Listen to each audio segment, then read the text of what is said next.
भगवान का जो नाम जप होता है, जो मंत्र जप होता है, जो भगवान का भजन होता है, सेवा होती है, कुछ भी कह लो, भक्ति मार्ग पर जो जो भी साधक करता है उसको भजन ही कहते हैं। उसके लिए एक चौपाई आती है, सभी को पता होगी। कहा जाता है भाव को भाव अनख आलस हूँ, नाम जपत मंगल दिशि दश हूँ। कि भाई हम भाव से जपें, कुभाव से जपें, आलस में जपें, कैसे भी जपें, शुद्ध हों अशुद्ध हों, पवित्र हों अपवित्र हों, कैसे भी हों, नाम जपत मंगल दिशि दश हूँ। कि वो हमारा मंगल करेगा ही करेगा, हमारा कल्याण निश्चित ही है। तो ये तो देखो, नाम भगवान का स्वरूप है, नाम महाराज की कृपा है कि वो हम हमारी दशा को नहीं देखते कि हम कैसे जप रहे हैं कैसे नहीं जप रहे हैं। देखो बहुत सुंदर बात है, ध्यान से सुनना। ये उनके स्वभाव में है, एक तरीके से कह लो नाम महाराज की आदत है कि हम राम बोलें, कृष्ण बोलें, राधा बोलें, शिव बोलें, दुर्गा बोलें, गौरी बोलें, हनुमान बोलें, सीता बोलें, कुछ भी, एक ए टू जेड कोई सभी भगवान का नाम, ये उस नाम की कृपा है, उसका स्वरूप है। मंगल दिशि दशहु, कि वो हमारा दसों दिशाओं में मंगल करेगा, ये निश्चित है। ठीक है, सबसे पहली बात तो ये। अब देखो वीडियो का जो विषय है वो शुरू करता हूँ मैं। सबसे पहले एक एग्ज़ाम्पल देखते हैं कि मैं जैसे यहाँ बैठा हूँ दिल्ली में, अब मेरे को जाना है मुंबई। तो कभी ना कभी मैं मुंबई पहुँच तो जाऊँगा कि यदि मेरे को जाना ही है वहाँ पर तो, लेकिन जो फ़र्क हो जाएगा वो समय का हो जाएगा, वो भी इसीलिए कि मैं कौन से साधन से वहाँ पर जाता हूँ, इस बात का बहुत फ़र्क पड़ेगा। भाई मैं पैदल ही निकल जाऊँ तो पता नहीं कितने महीनों में सालों में पहुँचूँगा, गाड़ी से निकलूँ तो उसका अलग समय है, ट्रेन से पहुँचूँ तो अलग समय है, और फ्लाइट से निकलूँगा तो क्या पता 1-1.5 घंटे में ही मुंबई पहुँच जाएँ। लेकिन पहुंचना वहीं है, चाहे किसी भी साधन से पहुंचें। तो ऐसे ही देखो नाम जप में होता है, नाम जप ही कहेंगे यहाँ पर, क्योंकि मंत्र में तो खुद ही विधि लागू हो जाती है, नियम लग जाते हैं कि भाई स्नान आदि करके ही करना है, शुद्ध हो करके पवित्र अवस्था में, मंत्र में तो नियम लागू हो ही जाता है। लेकिन नाम में ऐसे ही कोई नियम है नहीं, ऐसा कोई विधि है नहीं, हम कभी भी जप सकते हैं। तो फिर वही वाली बात कि वो हमारा कल्याण तो करेगा ही, लेकिन जब हमें ऐसी चीज़ पता हो कि भाई इस तरीके से हमको नाम का जप करना है, ऐसे हमको भजन करना है, तो हम भगवान तक बहुत जल्दी पहुंच जाएंगे। मुख्यतः कहा जाता है नाम जप हमारा सिद्ध हो जाएगा, नाम जो है हमारा जागृत हो जाएगा। तो वो ऐसा ही कौन सा तरीका है, कौन सी विधि है, और हम जब वैसा कर सकते हैं तो भाई वैसे ही हम क्यों ना जपें। नाम का हम इतनी मतलब किसी भी तरीके से जप करके एक तरीके से अवहेलना क्यों करें, वैसे तो जपना चाहिए। सबसे पहली बात तो यही बहुत अच्छी बात है कि हमारे अंदर ऐसी बुद्धि बनी, ऐसा भाव हृदय में आया, मन में भगवान की कृपा हुई कि हमें नाम जप करना है, ये विचार आया, यही बहुत बड़ी कृपा है। लेकिन फिर भी साधक जो थोड़े शुरुआती साधकों से आगे बढ़ चुके हैं, वो फिर इस विधि से नाम जप करते हैं। अब देखिए वो क्या है। आप ऐसा मान लो हम मुंबई जा रहे हैं, वही वाला एग्जाम्पल, तो हम गाड़ी से या पैदल जा रहे थे। अब हम यदि इस तरीके से करेंगे तो ये नाम हमें भगवान रूपी वहाँ तक, हमारी मंजिल तक पहुँचाने के लिए फ़्लाइट का काम करेगा, यानी कि हमको फ़्लाइट में बिठा देगा, जल्दी भगवान तक पहुँचा देगा। भाई देखो जाना जब उधर है ही, हमें पहुंचना ही है, भगवान हमारी मंजिल है, हमारा लक्ष्य है, तो क्यों ना जितनी जल्दी हम पहुंच सकें उतनी जल्दी पहुंचें। अब नाम सिद्ध हो जाएगा, जागृत हो जाएगा, इसका ये भाव होता है, ये मतलब होता है कि नाम महाराज जो है हमारे हृदय में अपने स्वरूप को प्रकाशित करना शुरू कर देंगे, यानी कि हमें आनंद की अनुभूति जल्दी होनी शुरू हो जाएगी, नाम अपना रस जो है वो प्रकट करना शुरू कर देगा। तो अब देखो इसी विषय पर एक दोहा है, मैं आपको पहले दोहा बताऊंगा फिर उसका अर्थ बताऊंगा। उसी एक ही दोहे में 6 चीज़ें बताई गई हैं, आप ध्यान से सुनना। गुप्त निष्काम निरंतर, ध्यान सहित सानंद, आदर युत जपते तुरत पावे परमानंद। यह नाम जप कैसे करना चाहिए साधक को, एक भगवान के भक्त को, वो ये दोहा है।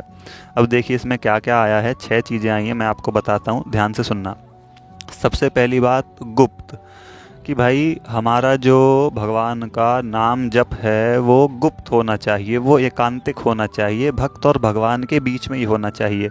अब शुरुआती तौर में क्या होता है कि साधक जन जो हैं, भक्त जन भगवान के, सभी को पहले मैं प्रणाम करता हूँ कि हमें ऐसा रहता है कि भाई हम देखो कितनी भगवान की भक्ति कर रहे हैं, पूजा कर रहे हैं, भगवान का नाम जप हम कितना करते हैं, ये औरों को भी पता चले, ये और लोग भी देखें। जानबूझ के जब लोग आसपास होंगे तो हम भगवान का नाम जपना शुरू कर देंगे। तो भाई देखो, नियत भगवान सभी की जानते हैं, किसकी कैसी नियत है। तो फिर वही वाली बात, नाम तो कल्याण करेगा ही, ये तो नाम का स्वभाव है कि वो तो कृपा करेगा ही, लेकिन उतना प्रभावी वो फिर नहीं रहेगा, उतना आनंद नहीं रह जाएगा जितना आनंद तब आएगा जब हम गुप्त तरीके से भगवान का नाम जप करेंगे, कि जब कोई ना हो और केवल भक्त हो और सामने भगवान हो, तब हम एकदम मस्त होकर के भगवान के नाम का जप कर रहे हैं गुप्त तरीके से, किसी को पता भी ना चले, कोई जान ही ना पाए कि हाँ भाई ये भगवान का नाम जप भी करता है। तो पहली चीज़ तो ये। दूसरी बात, गुप्त निष्काम। अब देखो, दूसरी चीज़ ये भी बहुत इम्पोर्टेंट है। इसमें क्या होता है कि हम संसारिक तौर पर जब लगे हुए हैं भाई, बुद्धि हमारी संसार में रहती है, तो हम नाम जप भगवान का बाद में शुरू करते हैं, भक्ति बाद में शुरू करते हैं। पहले अपनी इच्छाएं भगवान से प्रकट कर देते हैं कि प्रभु ये हो जाए तो ऐसा हो जाए, वो करवा देना, ये इसको देख लो, ये हमारा बिगड़ गया, ऐसे हो गया, वैसे हो गया। तो भगवान वो चीज़ें भी कर देते हैं। तो फिर वही वाली बात, ये तो नाम की कृपा है कि वो कल्याण तो करेगा ही, लेकिन इतना मज़ा नहीं रह जाएगा जितना कि निष्काम हो करके। भाई भगवान से हमें कुछ कहना ही है, मांग रही हैं, तो उनकी कृपा मांगे, दया मांगे, उनका आशीर्वाद मांगे, और ये मांगे कि हमारा नाम जप बढ़े, हमारा मन लगे नाम जपने में। तो फिर नाम जो है और जल्दी अपना स्वरूप प्रकट करना शुरू कर देता है। निष्काम, कोई कामना नहीं होनी चाहिए भगवान से, स्वार्थ नहीं होना चाहिए यार। जो भगवान से प्रेम करो निष्काम हो करके। अब तीसरी बात, निरंतर। अब देखो, हमें क्या करते हैं, एक दिन जप लिया, 2 दिन जप लिया, 3 दिन जप लिया, 10 दिन, 15 दिन, महीने भर तक जप लिया, फिर उसके बाद जब हमें कुछ प्रभाव नहीं दिखाई देता तो हम उसको छोड़ना शुरू कर देते हैं। तो ये बिल्कुल गलत बात है, नाम का अपमान है ये। इससे अच्छा तो क्या है कि भाई हम करें ही ना। लेकिन फिर वही वाली बात, नाम का स्वरूप है, नाम महाराज बहुत दयालु हैं कि वो उतने में कृपा तो करेंगे ही जितनी बार हमने जपा है। एक दिन नहीं, हमने एक बार भी राम बोला है तो इसका भी हमें फल मिलेगा, इसकी भी कृपा हुई है कहीं ना कहीं। लेकिन फिर वही वाली बात की उतना प्रभाव नहीं रह जाएगा। निरंतर, हमारा ये निरंतर चलना चाहिए। और इस विषय पर मैंने एक वीडियो भी बनाई थी कि हम नाम जप करते हैं, मैं आई बटन पर लगा दूंगा, आप देख लेना। फिर भी हम बदल क्यों नहीं पाते, हमारे भाव बुरे क्यों बने रहते हैं, तो ये आप देखना, मैंने पूरी डिटेल में उसमें बताया है, सुनना उसको भी। तो भाई निरंतर चलना चाहिए हमारा। हमें ऐसा नहीं लगना चाहिए कि हमने ये कुछ कर लिया, कुछ इससे हो ही नहीं रहा तो हम नाम क्यों जपें। ये बिल्कुल गलत बात है, ऐसा नहीं होना चाहिए। नाम की कृपा तो होगी ही जितनी बार जपा है, लेकिन मज़ा नहीं आएगा, आनंद नहीं आएगा। गुप्त, निष्काम, निरंतर। चौथी बात, ध्यान सहित। अब देखो, ये बहुत एकदम गोल्डन पॉइंट है इस बात का, इस विषय का।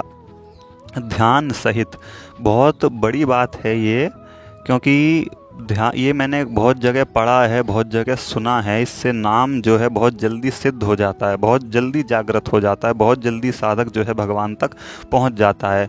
कि ध्यान सहित हमारे अंदर भगवान का नाम भी चलता रहे, और किसी भी भगवान के स्वरूप का, किसी भी विग्रह का, भगवान की किसी भी मूर्त का स्वरूप का चिंतन भी चलता रहे, ध्यान भी चलता रहे।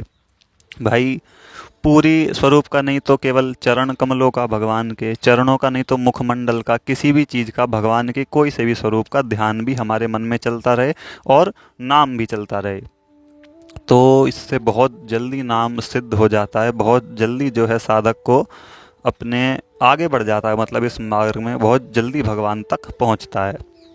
अब इसमें क्या होता है कि शुरुआती साधकों में यह आदत नहीं बन पाती, और ऐसा होना भी बहुत कठिन है। सबसे पहली बात तो हमारा नाम जब ही निरंतर चले, यही बहुत कठिन है।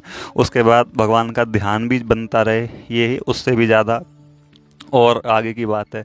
लेकिन प्रयास करते करते हमें अपना प्रयास करना चाहिए कि नाम भी भगवान का चल रहा है जो हमें प्रिय हो, और जो भगवान का स्वरूप प्रिय हो उसका ध्यान भी हमारे मन में चल रहा है, तो फिर जो है नाम अपना मतलब एकदम भक्ति की आग लग जाती है हृदय में, आप एक तरीके से ये मानो, ध्यान सहित।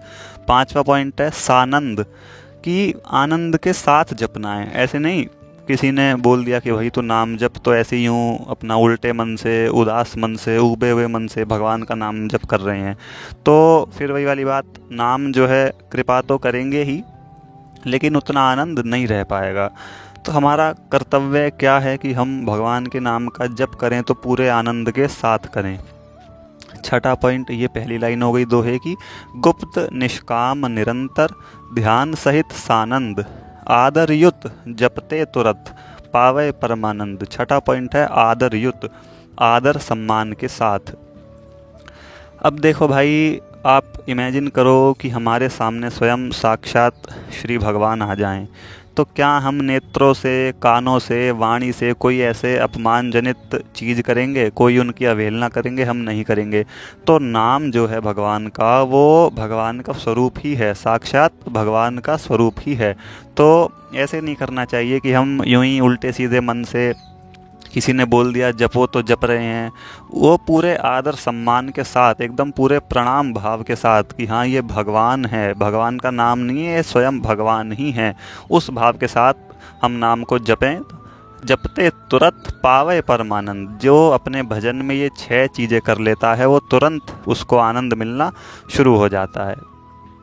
तो गुप्त निष्काम निरंतर ध्यान सहित आनंद आदरयुत पावे जपते तुरंत पावे परमानंद, ये 6 चीज़ें हैं जो व्यक्ति अपने भजन में, अपनी भक्ति में, अपने नाम के जप में इन 6 चीज़ों को शामिल कर लेता है, वो भगवान तक बहुत जल्दी पहुंच जाता है। उसका नाम जो है, उसका भजन जो है सिद्ध होना शुरू हो जाता है तुरंत, एकदम अपना जो सिद्ध होने का मतलब है कि भजन अपना प्रभाव दिखाना शुरू कर देता है, साधक के हृदय में प्रकाशित होना शुरू हो जाता है। ऐसे मान लो, उसी वाले एग्जाम्पल को ले आते हैं उठा के, कि हम पहले मुंबई जा रहे थे तो पैदल जा रहे थे, गाड़ी से जा रहे थे। अब ये इस तरीके से यदि हम करेंगे तो इसने हमको फ्लाइट में बैठा दिया, अब हम मुंबई और जल्दी पहुंच जाएंगे, यानी कि हम भगवान तक अब और जल्दी हम पहुंच जाएंगे। लेकिन नाम जो है कैसे भी जपो, कृपा करता ही है, लेकिन हमारा कर्तव्य है कि हम भगवान का नाम जो है पूरे आनंद के साथ, पूरे मन के साथ, एकदम गुप्त तरीके से, पूरे आदर सम्मान के साथ जपें। तो फिर मिलते हैं ऐसे ही किसी विषय के साथ। आपको वीडियो अच्छी लगी हो तो और लोगों को भी भेजें। सभी को मेरा गौरी शंकर सीताराम, राधे श्याम।